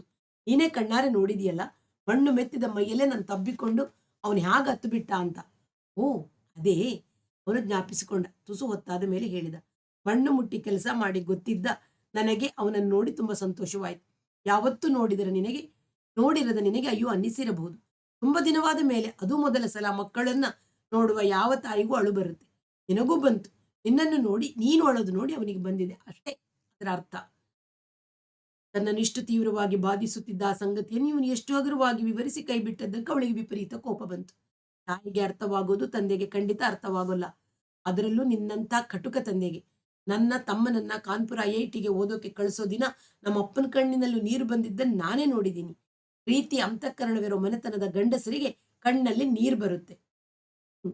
ಅವಳ ಕೊನೆಯ ವಾಕ್ಯದ ಅರ್ಥ ಅನ್ವಯ ಅವನಿಗೆ ತಕ್ಷಣ ಗೊತ್ತಾಯಿತು. ನನ್ನ ತಂದೆ ನಿವೃತ್ತರಾದಾಗ ಅವರಿಗೆ ಪ್ರಾವಿಡೆಂಟ್ ಫಂಡಿನ ಹಣದಲ್ಲಿ ನಮಗೊಂದು ಕಾರು ತೆಗೆದುಕೊಡಿ ಅಂತ ಕೇಳುವ ಹಾಗೆ ಇವಳು ತನ್ನನ್ನು ಪ್ರೇರೇಪಿಸತೊಡಗಿದಳು. ನಾನು ಕೇಳಲಿಲ್ಲ. ಒಂಟಿಯಾಗಿರುವ ಅವರಿಗೇಕೆ ಆ ದುಡ್ಡು ಅಂತ ಇವಳ ತರ್ಕ. ಅವರ ದುಡ್ಡು ಅವರಿಗಿಷ್ಟ ಬಂದ ಹಾಗೆ ಮಾಡಿಕೊಳ್ಳಲಿ, ನಾನು ಕೇಳಬಾರದು. ನನಗೆ ಕಾರು ಬೇಕಾದರೆ ನಾನು ಸಂಪಾದಿಸಬೇಕು ಅಥವಾ ಸಾಲ ಮಾಡಬೇಕು ಅಂತ ನನ್ನ ಸಮಾಧಾನ. ತಂದೆ ಮೊದಲಿನಿಂದ ನಿರ್ಲಿಪ್ತ ಸ್ವಭಾವದವರು. ಮಗನಾದ ನನ್ನಿಂದ, ಸೊಸೆಯಾದ ಇವಳಿಂದ ಪ್ರೀತಿ ಅಂತಃಕರಣಗಳನ್ನು, ಸೇವೆ, ಉಪಚಾರಗಳನ್ನು ಬಯಸಿದವರೇ ಅಲ್ಲ. ತಾನಾಗಿಯೇ ಮುಂದುವರೆದು ಅವರನ್ನು ಉಪಚರಿಸುವ ಪ್ರೀತಿ ಗೌರವಗಳನ್ನು ಸಲ್ಲಿಸುವ ಸ್ವಭಾವ ಇವಳಿಗೂ ಇಲ್ಲ. ಇವಳು ಪಡೆಯುವವಳು, ಕೊಡುವವಳು ಅಲ್ಲ ಅಂತ ನನಗೆ ಅರ್ಥವಾಗಿತ್ತು. ಅವರಿಗಾಗದೆ ಇರುತ್ತದೆಯೇ? ನಿವೃತ್ತರಾಗುವ ನಮಗೇಕೆ ಹಣ? ಚಿಕ್ಕ ವಯಸ್ಸಿನ ನಮಗೆ ಕಾರು ತೆಗೆದುಕೊಟ್ಟರೆ ಅನುಕೂಲವಾಗುತ್ತೆ ಎಂಬ ಅರ್ಥದ ಮಾತನ್ನು ಯಾವುದೋ ಸಂದರ್ಭದಲ್ಲಿ ತೆಗೆದು ಅವರೆದುರಿಗೆ ಆಡಿಯೂ ಬಿಟ್ಟಳು. ಅವರು ಕಿವಿಗೆ ಬೀಳಲಿಲ್ಲ ಎಂಬಂತೆ ಸುಮ್ಮನಿದ್ದರು. ಇನ್ನು 1 ವಾರಕ್ಕೆ ಅವರು ದಿಲ್ಲಿಯ ತಮ್ಮ ಸರ್ಕಾರಿ ಬಂಗಲೆಯನ್ನು ಖಾಲಿ ಮಾಡಬೇಕೆನ್ನುವಾಗ ನಾವು ಬೊಂಬಾಯಿಯಿಂದ ಅವರನ್ನು ನೋಡಲೆಂದು ದಿಲ್ಲಿಗೆ ಹೋಗಿದ್ದೆವು. ವಾಸ್ತವವಾಗಿ ಇವಳು ದಿಲ್ಲಿಗೆ ಬಂದಿದ್ದದ್ದು ತನ್ನ ಅಪ್ಪಮ್ಮಂದಿರನ್ನು ನೋಡಲು. ಮಾವನ ಮನೆಗೂ ಒಂದು ವಿಸಿಟ್ ಹಾಕಿದಳು ಅಷ್ಟೇ, ಗಂಡನ ಸಂಗಡ.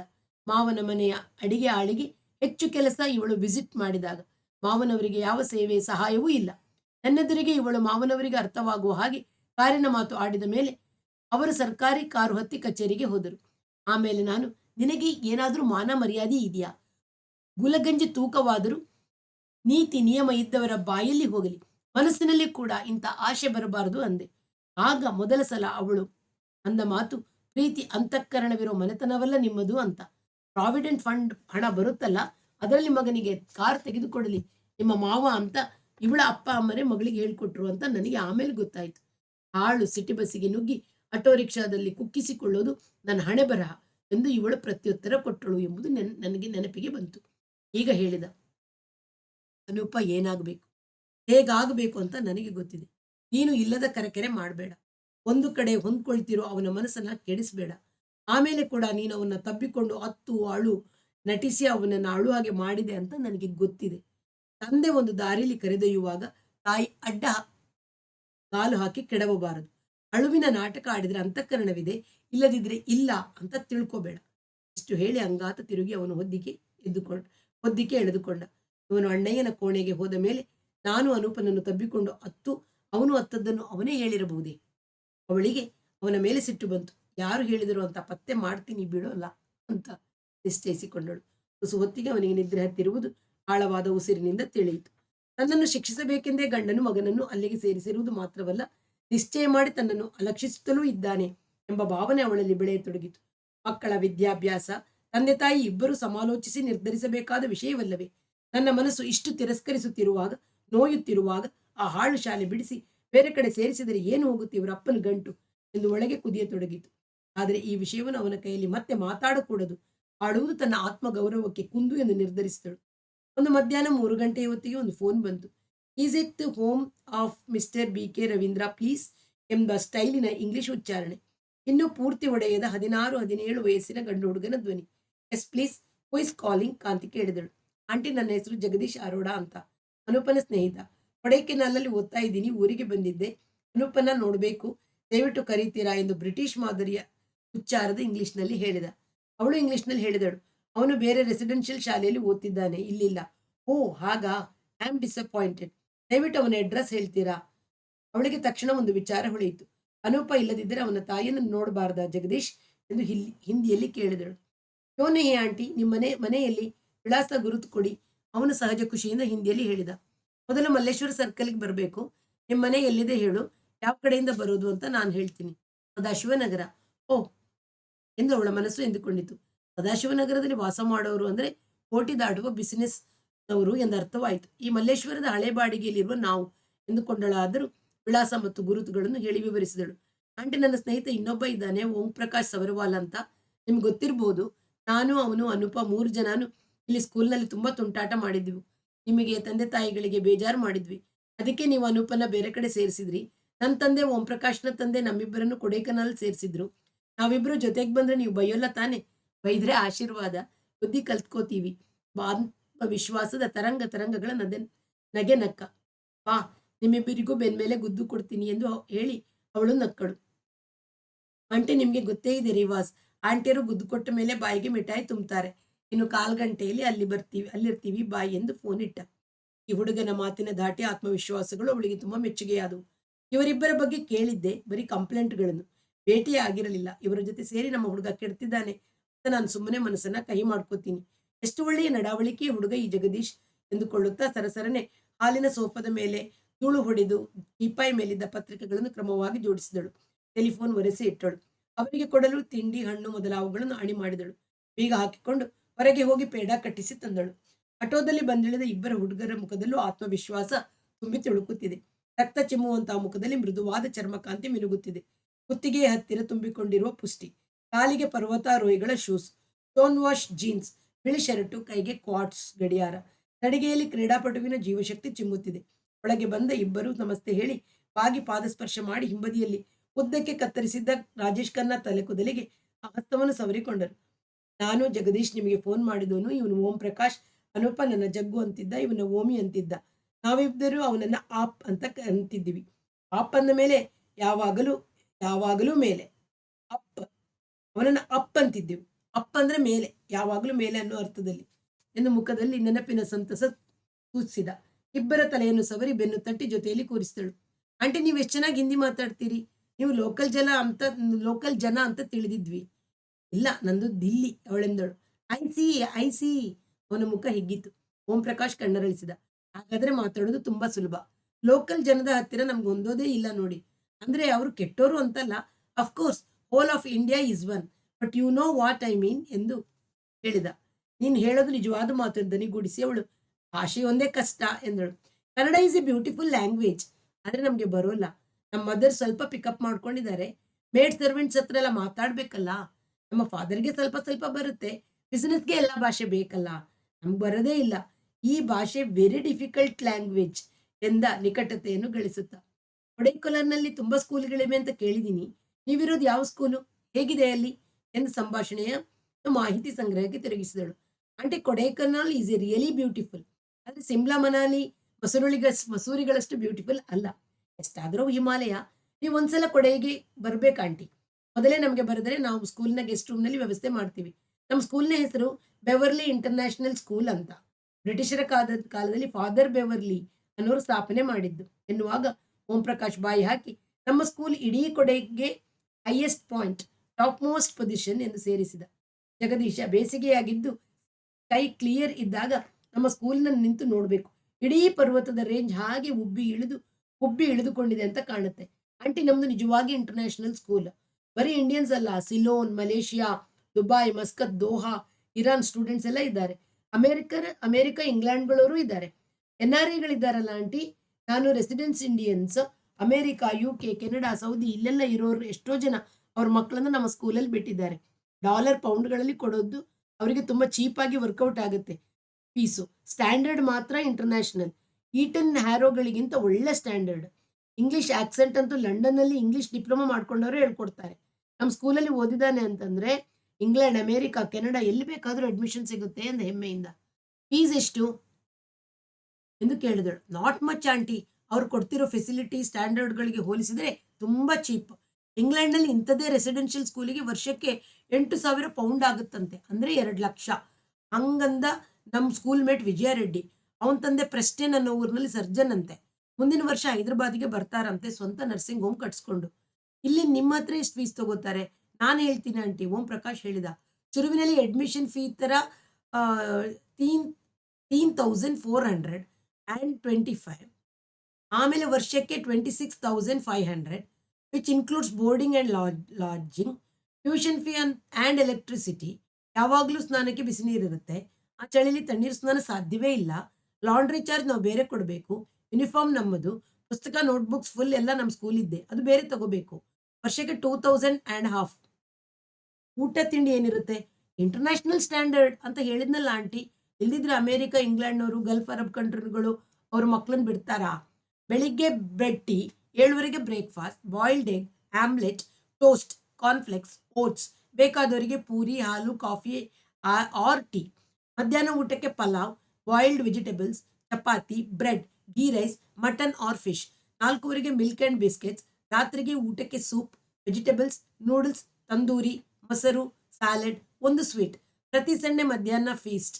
ತಿಂಗಳ ಮೊದಲ ಸಂಡೆ ಗ್ರ್ಯಾಂಡ್ ಫೀಸ್ಟ್. ಅವಳು ಅವರಿಬ್ಬರ ಕುತ್ತಿಗೆಗಳನ್ನು ಮತ್ತೊಮ್ಮೆ ಗಮನಿಸಿದಳು. ಈ ಹಾರ ನಿಜವೆನಿಸಿತು. ಗೇಮ್ಸ್ ಏನೇನು ಎಂದು ಕೇಳಿದಳು. ಇಂಡೋರ್ ಔಟ್ಡೋರ್ ಎರಡೂ ಇರುತ್ತೆ. ಕೊಡೆ ಸ್ಕೂಲ್ಗಳಲ್ಲೆಲ್ಲ ಸ್ಪೋರ್ಟ್ಸ್ನಲ್ಲಿ ನಾವು ಫಸ್ಟ್ ಇದ್ದೀವಿ. ಕ್ರಿಕೆಟ್ 1 ವೀಕ್, ಯಾಕೆಂದ್ರೆ ಪರ್ವತದ ಮೇಲೆ ಕ್ರಿಕೆಟ್ ಫೀಲ್ಡಿಗೆ ಆಗುವಷ್ಟು ಮಟ್ಟವಾದ ಜಾಗ ಇಲ್ಲ. ಉಳಿದದೆಲ್ಲ ಇದೆ. Sports compulsory. ಅದರ ಜೊತೆಗೆ ಟ್ರಕ್ಕಿಂಗ್, ಮೌಂಟೇನಿಯರಿಂಗ್, ಹಾರ್ಸ್ ರೈಡಿಂಗ್. ಈಗ ನಮಗೆ ರಜಾ. ಚಳಿಗಾಲ ಶುರುವಾಗಿದೆಯಲ್ಲ, ಬೆಟ್ಟದ ಮೇಲೆ ನಮಗೆ ಚಳಿಗಾಲದಲ್ಲಿ ಆನ್ಯುವಲ್ ರಜಾ. ಮುಂದಿನ ತಿಂಗಳು ನಮ್ಮಲ್ಲಿ ಬೇಕಾದವರು ಮನಾಲಿಗೆ ಹೋಗ್ತೀವಿ ವಿಂಟರ್ ಸ್ಪೋರ್ಟ್ಸ್ಗೆ, ಸ್ಕೀಯಿಂಗ್ ಮಾಡೋದಕ್ಕೆ. ಅದು ಆಪ್ಷನಲ್. ಹಾರ್ಸ್ ರೈಡಿಂಗ್ ಇವಕ್ಕೆಲ್ಲ ಬೇರೆ ಫೀಸ್ ಕೊಡಬೇಕಾ? ಹೌದು, ವಾರಕ್ಕೊಂದು ದಿನ 2 ಗಂಟೆ ರೈಡಿಂಗ್. ತಿಂಗಳಿಗೆ 400 ರೂಪಾಯಿ ಬೇರೆ ಫೀಸು. ಟ್ರೆಕ್ಕಿಂಗ್, ಮೌಂಟೇನಿಯರಿಂಗ್ ಬೇರೆ ಬೇರೆ ಫೀಸ್ ಇರುತ್ತೆ. ಹಾರ್ಸ್ ರೈಡಿಂಗ್ ಮಾತ್ರ ಆಪ್ಷನಲ್, ಉಳಿದದ್ದು ಕಂಪಲ್ಸರಿ. ಅವಳು ಕೊಡೈಕೆನಾಲ್ನ ಹೆಸರು ತುಂಬಾ ಬಾರಿ ಕೇಳಿದ್ದಳು. ಅವಳಿಗೆ ಪರಿಚಯದ ಎಷ್ಟೋ ಉತ್ತರ ಭಾರತದ ವ್ಯಾಪಾರಿಗಳು, ಜನಗಳು ಬೇಸಿಗೆಯಲ್ಲಿ ಅಲ್ಲಿ ಹೋಗಿ ಬಂದಿದ್ದನ್ನು ಕೇಳಿದ್ದಳು. ಆದರೆ ಅದರ ಮಾರ್ಗವಾಗುವುದೆಂದು ಸ್ಪಷ್ಟವಾಗಿ ವಿಚಾರಿಸಿರಲಿಲ್ಲ. ಇವರನ್ನು ಕೇಳಿದಳು. ಬ್ಯಾಂಗ್ಳೂರಿನಿಂದ ಮಧುರೆಗೆ ಫ್ಲೈಟ್, ಕೆಟ್ಟಾದ್ರೆ 40 ನಿಮಿಷ. ಪ್ರೊಫೆಲರ್ಗಳಲ್ಲಿ 1/4 ಗಂಟೆ. ಅಲ್ಲಿಂದ ಬೆಟ್ಟಕ್ಕೆ ಮೇಲೆಗೆ ಟ್ಯಾಕ್ಸಿ. ವಿಮಾನ ನಿಲ್ದಾಣದಿಂದಲೇ ಟ್ಯಾಕ್ಸಿಗಳು ರೆಡಿಯಾಗಿ ಸಿಗ್ತವೆ. ನಮ್ಮನ್ನ ಸ್ಕೂಲಿನವರೇ ವಿಮಾನ ನಿಲ್ದಾಣ ಕರೆತಂದು ಪ್ಲೇನ್ ಹತ್ತಿಸ್ತಾರೆ. ತಂದೆ ತಾಯಿಗಳಿಗೆ ಮೊದಲೇ ಬರ್ದಿರ್ತಾರೆ ಇಂಥ ಪ್ಲೇನಲ್ಲಿ ಕಳಿಸ್ತೀವಿ ಅಂತ. ನೀವು ಏರ್‌ಪೋರ್ಟಿಗೆ ಬಂದು ಕರ್ಕೊಂಡು ಹೋಗಿ ಅಂತ. ಇಲ್ಲಿ ರಿಸೀವ್ ಮಾಡಿದ ತಕ್ಷಣ ತಂದೆ ತಾಯಿಗಳು ಅವರಿಗೆ ಎಕ್ಸ್‌ಪ್ರೆಸ್ ಟೆಲಿಗ್ರಾಮ್ ಅಥವಾ ಲೈಟ್ನಿಂಗ್ ಕಾಲ್ ಮಾಡಿ ತಿಳಿಸ್ಬಿಡಬೇಕು. ಅವಳು ಎದ್ದು ಒಳಗೆ ಹೋಗಿ 2 ತಟ್ಟೆಗಳಲ್ಲಿ ಹೆಚ್ಚಿಸಿದ ಹಣ್ಣುಗಳನ್ನು ತಂದು ಮುಂದಿಟ್ಟಳು. ಇಬ್ಬರು ನಿಸ್ಸಹಾಯಕತೆಯನ್ನು ತೋರಿಸುತ್ತಾ, "ಆಂಟಿ ಪ್ಲೀಸ್ ಆಂಟಿ, ಸ್ವಲ್ಪವೂ ಜಾಗ ಖಾಲಿ ಇಲ್ಲ ಪ್ಲೀಸ್" ಎಂದು ಬೇಡಿಕೊಂಡರು. ಹೀಗೆ ಬೇಡುವುದು ಖಾನ್ದಾನಿ ಮನೆತನದ ಮಕ್ಕಳ ನಡಾವಳಿಕೆಯ ಅತ್ಯಗತ್ಯ ಅಂಶವೆಂಬುದನ್ನು ಅವಳು ಬಲ್ಲಳು. ನೀವು ಇಬ್ಬರು ಶಕ್ತಿವಂತರು, ಪರ್ವತ ಹತ್ತೋರು, ಮುಂದಿನ ತಿಂಗಳ ಹಿಮಪರ್ವತ ಹತ್ತೋಗೂ ಹೋಗೋರು. ಹಿಂದೆ ಇದ್ರೆ ನೋಡಿ ಎಂದು ಹುಸಿಕೋಪ ತೋರಿಸಿದಳು. ಇಬ್ಬರು ಒಂದೊಂದು ಪೇಡ ತಿನ್ನುತ್ತಾ, Om Prakash, very fine aunty. ಬರೀ ನಮ್ಮದೇ ಹೇಳಿದೆವು. ಅಪ್ ಹೇಗಿದ್ದಾನೆ? ಅವನ ಸ್ಕೂಲ್ ಎಲ್ಲಿದೆ ಎಂದ. ಅವನದು ಬೆಟ್ಟದ ಶಾಲೆಯೇ, ಶಿಖರದ ಮೇಲಲ್ಲ, ತಪ್ಪಲಲ್ಲಿ. ಚೆನ್ನಾಗಿದೆ. ಅವನ ಶಾಲೆಗೆ ಅವನೇ ಲೀಡರ್ ಎಂದು ತನ್ನೊಳಗೆ ಆಗುತ್ತಿದ್ದ ವ್ಯಸನವನ್ನು ಮುಚ್ಚಿಟ್ಟುಕೊಳ್ಳುತ್ತಾ. ನಮ್ಮ ಸ್ಕೂಲ್ನಲ್ಲೂ ಅಷ್ಟೇ ಲೀಡರ್‌ಶಿಪ್ ಕ್ವಾಲಿಟಿ ಬೆಳೆಸೋದು ತುಂಬಾ ಮುಖ್ಯ. ಜೊತೆಗೆ ಸೆಲ್ಫ್ ಕಾನ್ಫಿಡೆನ್ಸ್. ಆತ್ಮವಿಶ್ವಾಸವಿಲ್ಲದವನು ನಾಯಕ ಹೇಗಾಗ್ತಾನೆ? ಬಿಸ್ನೆಸ್‌ನಲ್ಲಿ ಇನ್ವೆಸ್ಟ್ ಮಾಡಬೇಕಾದ್ರೆ, ಲೇಬರ್‌ನಲ್ಲಿ ಡೀಲ್ ಮಾಡಬೇಕಾದ್ರೆ ಆತ್ಮವಿಶ್ವಾಸ ಬೇಕೇ ಬೇಕು. ನಮ್ಮ ಪ್ರಿನ್ಸಿಪಲ್ ಇದನ್ನು ಒತ್ತಿ ಒತ್ತಿ ಹೇಳ್ತಾರೆ. ಅವಳಿಗೆ ಇದು ನಿಜವೆನಿಸಿತು. ಜಗದೀಶ್ ಕೇಳಿದ, ಅವನು ರಜೆಗೆ ಬರ್ತಾನೆಯೇ? ಯಾವ ರಜೆಗೆ? ಡಿಸೆಂಬರ್‌ನಲ್ಲಿ ಕೊಡ್ತಾರಲ್ವೇ? ಅವನ ಸ್ಕೂಲಿನ ಕ್ರಮವೇ ಬೇರೆ. ಬೇಸಿಗೆಯಲ್ಲಿ ಮಾತ್ರ ರಜಾ. ಒಂದಿನ ನಾವೇ ಹೋಗಿ ಅವ್ನ ನೋಡ್ಕೊಂಡು ಬರ್ಬೇಕಂತಿದೀವಿ. ನಮ್ಮ ಡ್ಯಾಡಿಗೆ ಹೇಳಿದ್ರೆ ಒಬ್ಬ ಡ್ರೈವರ್‌ನ ಕೊಡ್ತಾರೆ. ನಾನೇ ಡ್ರೈವ್ ಮಾಡ್ತೀನಿ. ಆದ್ರೆ ಇನ್ನು ಮೈನರ್ ಅಂತ ಲೈಸೆನ್ಸ್ ಸಿಕ್ಕಿಲ್ವಲ್ಲ. ಕರೆಕ್ಟಾಗಿ ನೀವು ಡೈರೆಕ್ಷನ್ ಕೊಟ್ರೆ ಸಾಕು. ಸಾಟರ್‌ಡೇ ಹೋಗಿ ಸಂಡೇ ಇದ್ದು ಮಂಡೇ ವಾಪಸ್ ಹೋಗ್ಬೋದು. ಅವನಿಗೆ ಹೇಗೂ ಸಂಡೇ ರಜಾ. ಆ ಬೆಟ್ಟ ಅಂತ ಹೇಳಿದಿರಲ್ಲ, ಅದನ್ನು ಕ್ವಿಕ್ ಆಗಿ ಹತ್ತೋ ಟೆಕ್ನಿಕ್ ನಾವು ಅವನಿಗೆ ಹೇಳ್ಕೊಡ್ತೀವಿ. ಮೌಂಟೇನಿಯರಿಂಗ್ ಶೂಸ್ ಡಿಕ್ಕಿಲೇ ಹಾಕೊಂಡು ಹೋಗಿರ್ತೀವಿ. ಅವಳ ಕರುಳೊಳಗೆ ಸೂಜಿ ಚುಚ್ಚಿದಂತಾಯ್ತು. ಈ ಸರೀಕ ಸ್ನೇಹಿತರು ಹೋಗಿ ಅವನಿರುವ ದರಿದ್ರ ಸ್ಥಿತಿಯನ್ನು ನೋಡುವುದು ಬೇಡ. ಮಣ್ಣು, ಸೆಗಣಿ, ಬಿಸಿಲು, ತಣ್ಣೀರುಗಳಿಂದ ಒರಟುಗಪ್ಪಿರುವವನ ಚರ್ಮ, ಭಿಕ್ಷದ ಹುಡುಗರಂತಹ ಲುಂಗಿ, ಅಂಗಿ, ವೇಷಗಳು ಇವರು ಅಲ್ಲಿಗೆ ಹೋಗಕೂಡದು ಎಂದು ತಕ್ಷಣ ನಿರ್ಧರಿಸಿದಳು. ಆದರೆ ಮುಖದಲ್ಲಿ ಪ್ರಸನ್ನತೆಯನ್ನು ಕಳೆದುಕೊಳ್ಳದೆ, ಓಂ ಪ್ರಕಾಶ್, ನೀನು ನಮ್ಕಿನ್ ಹಾಗೆ ಆಗ್ಬಿಟ್ಟಿದ್ಯಲ್ಲ, ಆಪಲ್ ತಗೋ, ಅದರ ಘಮ ನೋಡು, ಪ್ಯೂರ್ ಕಾಶ್ಮೀರಿ ಆಪಲ್ ಎಂದು ಮಾತು ತಿರುಗಿಸಿದಳು. ತನ್ನ ಪ್ರಶ್ನೆಗೆ ಉತ್ತರ ಬರುತ್ತದೆ ಎಂದು ತುಸು ಕಾಯ್ದ ಅರೋಡ, ಅನುಪನ ಸ್ಕೂಲ್ ಬೆಂಗಳೂರಿಗೆ ಎಷ್ಟು ಮೈಲ್ ದೂರ ಆಂಟಿ? ಆ ಸ್ಕೂಲ್ನಲ್ಲಿ ಯಾವ ವಿಸಿಟರ್ನು ಅಲೋ ಮಾಡಲ್ಲ ಜಗದೀಶ್ ಎಂದು ಉತ್ತರಿಸಿದಳು. ಅದ್ಯಾಕೆ ಹಾಗೆ? ನಮ್ಮ ಸ್ಕೂಲ್ನಲ್ಲಿರೋ ಹಾಗೆ ಗೆಸ್ಟ್ ರೂಮ್ ಇಲ್ವೇ? ಬೇಕಾದ್ರೆ ನೀವು ನಮ್ಮ ಸ್ಕೂಲಿಗೆ ಬರ್ಬೋದು. ಗೆಸ್ಟ್ ಚಾರ್ಜಸ್ ಪೇ ಮಾಡಿಬಿಟ್ರೆ ಆಯ್ತು. ಒಂದೊಂದು ಸ್ಕೂಲಿನ ನಿಯಮ ಒಂದೊಂದು ತರ ಅಲ್ವಾ ಬೇಟ? ನಾವ್ ಹೇಳಿದ್ರೆ ಅವ್ರು ಬದಲಾಯಿಸ್ತಾರಾ? ಹಾಗಾದ್ರೆ ಅವನನ್ನ ಅಲ್ಲಿಂದ ಬದಲಾಯಿಸಿ ನಮ್ಮ ಸ್ಕೂಲ್ಗೆ ಸೇರಿಸ್ಬಿಡಿ. ಜನವರಿ 15ಕ್ಕೆ ಓಪನ್ ಆಗುತ್ತಲ್ಲ. ಈಗಲೇ ಫೋನ್ ಮಾಡಿ ಅಪ್ಲಿಕೇಶನ್ ಫಾರ್ಮ್ ತರಿಸಿದ್ರೆ ಸೀಟ್ ಸಿಗುತ್ತೆ. ಇವರು ನಮ್ಗೆ ಗೊತ್ತಿದ್ದಾರೆ, ಸೀಟ್ ಕೊಡ್ಬೋದು ಅಂತ ಸ್ಕೂಲಿಗೆ ಗೊತ್ತಿರೋ ಒಬ್ರು ಸರ್ಟಿಫೈ ಮಾಡಬೇಕು. ನಮ್ಮ ತಂದೆ ಮಾಡಿದ್ರೆ ಆಗುತ್ತೆ. ಅವ್ರು ಖಂಡಿತ ಮಾಡ್ತಾರೆ. ಯೋಚನೆ ಮಾಡೋಣ. ಅನುಪನ್ ತಂದೆಗೆ ಹೇಳ್ತೀನಿ. ನಿಮ್ ತಂದೆ ಯಾವ ಬಿಸ್ನೆಸ್ ಮಾಡ್ತಾರೆ? ಶಕ್ತಿ ಎಲೆಕ್ಟ್ರಿಕಲ್ ಸೌತ್ ಇಂಡಿಯಾದ ಸೋಲ್ ಡಿಸ್ಟ್ರಿಬ್ಯೂಟರ್ಸ್. ನಿಮ್ಮನೆಗೆ ಹಾಕಿರೋ ಸೀಲಿಂಗ್ ಫ್ಯಾನ್ ನಮ್ಮದು. ಆಗಲೇ ಅವನದನ್ನು ಗಮನಿಸಿದ್ದ. ಅನಂತರ ಓಮಿಯ ತಂದೆ ಲ್ಯಾಂಡ್ ಡೆವಲಪ್ಮೆಂಟ್ ಮಾಡಿ ಮಲ್ಟಿ ಸ್ಟೋರಿಡ್ ಫ್ಲಾಟ್ ಕಟ್ಟಿ ಮಾರ್ತಾರೆ ಎಂದ. ಅವಳವರ ವ್ಯಾಪಾರದ ಪ್ರಮಾಣ, ಅಂಗಡಿಯಲ್ಲಿ ಎಷ್ಟು ಜನ ಸಹಾಯಕರಿರ್ತಾರೆ ಮೊದಲಾದ ಮಾಹಿತಿಗಳನ್ನು ನಯವಾದ ಮಾತುಗಳಲ್ಲಿ ಸಂಗ್ರಹಿಸತೊಡಗಿದಳು. 6 ಗಂಟೆಯ ಹೊತ್ತಿಗೆ ಹುಡುಗರಿಬ್ಬರು ಹೋದರು. ಮುಂದಿನ ಭಾಗವನ್ನು ಮುಂದೆ ಕೇಳೋಣ. ಅಲ್ಲಿಯವರೆಗೆ ಎಲ್ಲರಿಗೂ ಪ್ರೀತಿಯ ನಮಸ್ಕಾರ. ವಾಸವಿ ಸಾಹಿತ್ಯ